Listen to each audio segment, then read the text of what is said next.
In the world of technology, some companies are more than just corporations, they are empires. They shape our culture, define our interactions, and build the future in their own image. At the very pinnacle of this hierarchy, one name has stood for decades as a monolith of innovation, design, and unparalleled market power. Apple. A company so secretive, so meticulously controlled, that every product launch feels like a global event, and every internal memo is scrutinized like a state secret. For years, its trajectory has seemed unshakable, its leadership, a constant, but even the most stable empires can be shaken to their core by a single, seismic event. Something just happened at Apple that no one expected. In a move that sent shockwaves from Wall Street to Silicon Valley, the era of stability has come to an abrupt and stunning end. After more than a decade at the top, a period of unprecedented growth that saw Apple become the world's first trillion-dollar company, and then its first $3 trillion company. Tim Cook is stepping down as CEO. This isn't a retirement whispered about for years. This is a sudden tectonic shift in the landscape of global business. The man who masterfully steered the ship after Steve Jobs, who navigated supply chain crises, geopolitical tensions, and the relentless pressure of constant innovation, is leaving the captain's chair. The question that immediately echoed in boardrooms and newsrooms across the globe was not just why, but who. Who could possibly fill those shoes, and the person replacing him? It's not a household name from the world of tech titans. It's not a celebrated visionary poached from a rival. In fact, most people have never even heard his name. This is the story of the biggest leadership transition of the 21st century. It's a story about power, legacy, and the monumental gamble Apple is taking on an unknown quantity. We'll uncover the secret history of the man now entrusted with the world's most valuable company. We'll analyze the immense challenges he faces, from the looming threat of AI disruption to the next great product that must redefine technology once again. And we will ask the ultimate question: is this the beginning of a bold new chapter for Apple, or the first sign of an empire in decline? The future of the most influential company on Earth hangs in the balance, and it all hinges on a leader who, until now, has operated entirely from the shadows. The story of what comes next starts now. This isn't just another leadership change. This is Apple, one of the most powerful companies in the world, a company worth trillions, and suddenly, a completely new face is taking control. For over a decade, it's been the bedrock of modern technology, a symbol of stability, innovation, and unprecedented financial success. Apple, under Tim Cook, became the world's first trillion-dollar company, then its second, then its third, an empire built on meticulous execution and a supply chain that became a global marvel.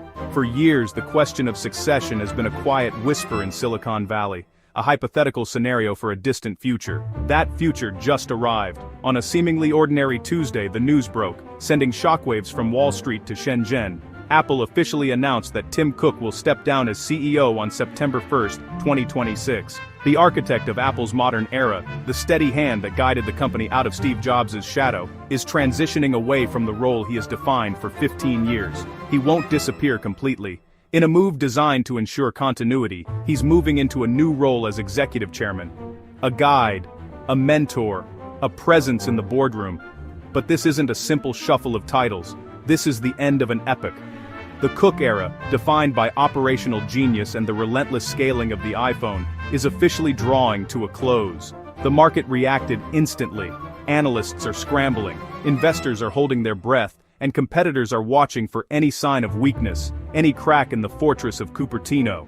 Because the departure of a CEO of this stature creates a power vacuum, and with it, immense risk and opportunity. The transition plan has been years in the making, a closely guarded secret known only to Apple's innermost circle. But a plan on paper is one thing. Execution is everything. The immediate questions are monumental. What does this mean for the next generation of products? For the iPhone, the Apple Watch, and the still nascent Vision Pro? How will this impact Apple's high-stakes push into artificial intelligence, a race where it is perceived to be playing catch-up? The company's entire strategy for the next decade hangs in the balance, dependent on the vision and capability of its next leader. But the real story, the one that will define Apple for the next generation, is not about the departure, it's about the arrival. Who is taking over? Who has been chosen to inherit the most powerful, most scrutinized, and arguably the most difficult job in the entire technology industry? The answer will not only shape the future of this iconic company but will ripple outwards, influencing the devices we use, the software we interact with, and the very fabric of our digital lives for years to come. The stage is set for a new chapter. That person is John Ternus, and here's the surprising part. Most people outside Apple have no idea who he is. Ternus isn't a random outsider. He's been inside Apple for over 20 years. He worked on iPhone, Mac, Apple Watch, AirPods, basically, the products you use every day. But this change is happening at a very critical time, because Apple is facing challenges, falling behind in AI mixed response to new products, pressure from competitors. To understand where Apple is going, we have to understand the legacy its next CEO will inherit, and that means understanding the monumental and often controversial era of Tim Cook.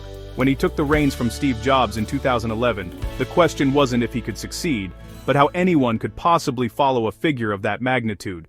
The pressure was immense. The world was watching, expecting Apple to falter without its visionary founder. But Tim Cook didn't try to be Steve Jobs. He played a different game entirely. He was the operational grandmaster, the architect of an empire. Let's not forget, Cook transformed Apple from a beloved tech giant into a global economic superpower. Under his leadership, Apple didn't just grow, it metastasized. It became the first company to be worth $1, then $2, then $3 trillion, at one point even touching a staggering $4 trillion valuation. He turned Apple into a Wall Street darling through massive stock buybacks and consistent dividends, making it a bedrock of investment portfolios worldwide. This wasn't just luck, it was the result of his legendary mastery of supply chain logistics. A global machine perfected to deliver hundreds of millions of devices with ruthless efficiency. His second masterstroke was the services revolution. While Jobs built a kingdom on hardware, Cook constructed a fortress of recurring revenue around it. The App Store, Apple Music, iCloud, Apple Pay, Apple TV Plus. These weren't just add-ons, they became a colossal business in their own right, a high-margin ecosystem that locks users in and generates tens of billions of dollars every quarter. This strategic pivot from a pure hardware company to a hybrid hardware and services behemoth is arguably Cook's single greatest achievement, creating a financial engine that is the envy of the world. But at the same time, a persistent criticism has shadowed his entire tenure. For all the financial success, some critics say Apple lost its innovation edge. They argue that the operational genius came at the cost of the revolutionary spirit. Under Cook, Apple perfected. It refined. It made things thinner, faster, and more efficient. But did it truly invent? The Apple Watch was a commercial success, but not the culture-shifting phenomenon the iPhone was. The HomePod struggled, and while competitors like Google, Microsoft, and Meta charged headfirst into the AI revolution, Apple appeared cautious, almost hesitant. Its approach to generative AI has been seen as reactive rather than proactive. This perception of an innovation gap is the central vulnerability of Cook's legacy.